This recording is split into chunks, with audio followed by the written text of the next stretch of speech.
A sunrise peeking over a crisp winter horizon. So common, yet so beautiful and so unique.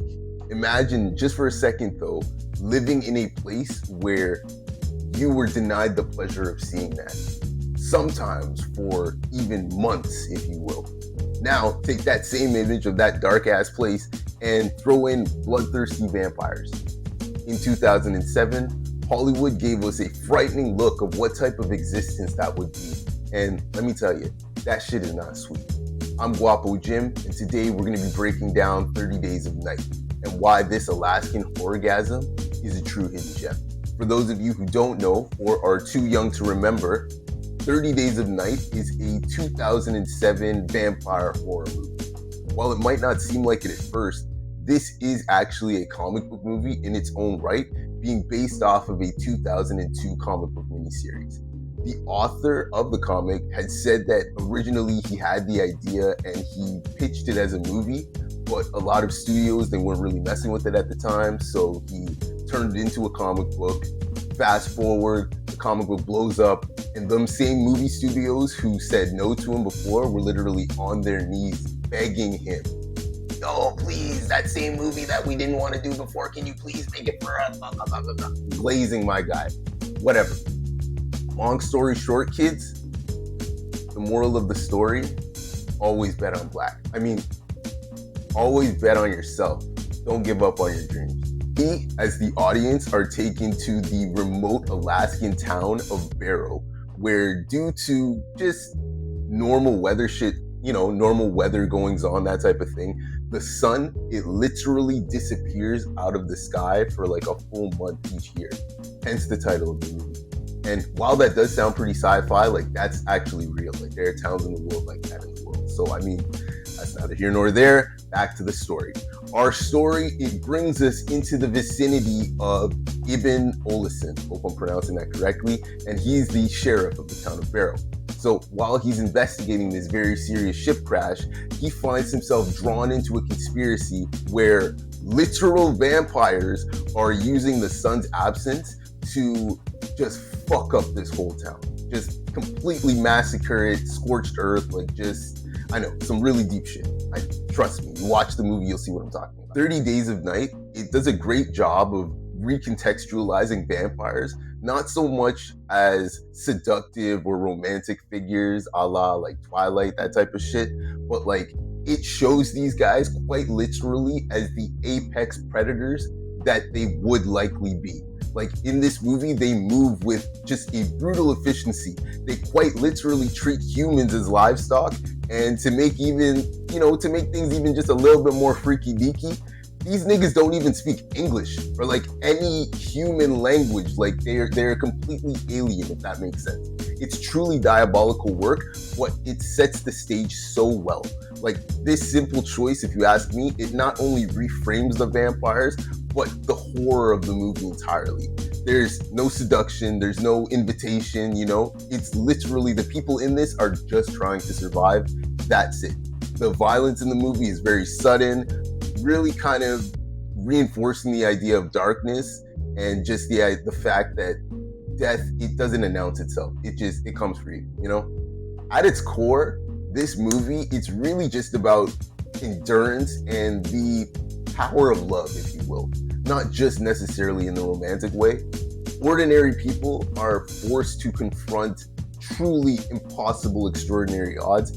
And the story, it finds its power in those moments of sacrifice, defiance, where they're really standing up to the vampires. The horror, it doesn't just come from the jump scares, but it's more so from the idea that you have to rely on yourself and help is not coming. Even more scary is the idea that the 30 Days of Night, that's quite literally a month. You have to figure out how to live a month amongst these vampires, and they're raising hell amongst your town. Basically, what I'm trying to say is that this movie, it's a stark survival tale that kind of breaks down the vampire myth into its most terrifying essence, and it really shows you how terrifying it would be to live in a world without the sun. Hey, what's Guan and Slime? If you're watching this right now, I'm going to go out on a limb and assume that you're probably a fan of critically underrated vampire movies. If that's the case, Dracula Unleashed would be your shit. I actually did a video breakdown about that movie, and I've left the link in the description down below. Do yourself and your boy a big favor and check it out. You will not be disappointed. I also do want to add, this is a pretty small channel. So if you like this video and you're trying to help support Guapo Gym Ministries, I'm going to need you to like this video, subscribe, comment, share, all that YouTube algorithm shit. It seriously is super appreciated. So with that out of the way, let's get back to some 30 Days of Night. All right, baby? Woo!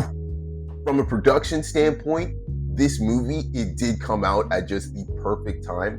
You've got to remember, like, contextually, at that time, you had movies like Blade, you had the Underworld series, like that kind of gritty vampire stuff, like people were really down for it. So because of that landscape, when this came out, 30 Days of Night, it actually did pretty well during its original box office run. So well, in fact, it actually garnered a sequel, as well as a couple like TV miniseries add-ons, I guess you could say, that were all set within that universe. Critically speaking, the critics, they weren't necessarily too kind to this film, with a lot of them finding issue with the casting of the main character, as well as just various minor plot inconsistencies, that type of thing. The way I see it, though, you do have to remember, movie critics, they are paid to quite literally be hating ass niggas. So you can take all of those reviews with a grain of salt, or, you know, take them however you want to take them. If you do want to watch this movie for yourself to see what I'm talking about, though, you can find it streaming today on Amazon Prime Video.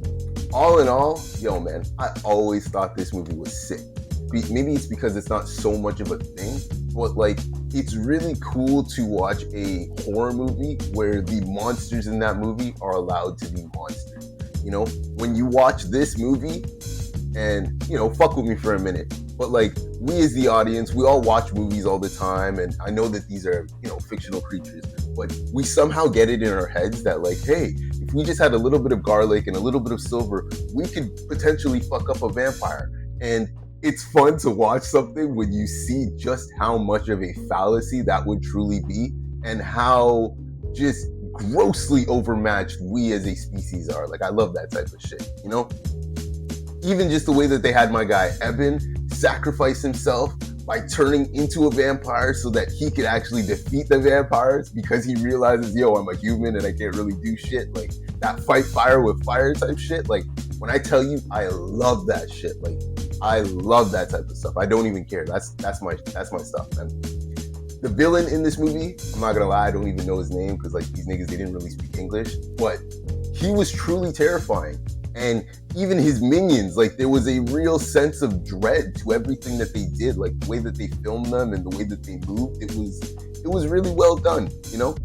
Visually, I felt that this movie, it kind of leaned into contrast, if you will. Like, you had the landscapes, the Snow White landscapes that would be contrast with the darkness and the blood.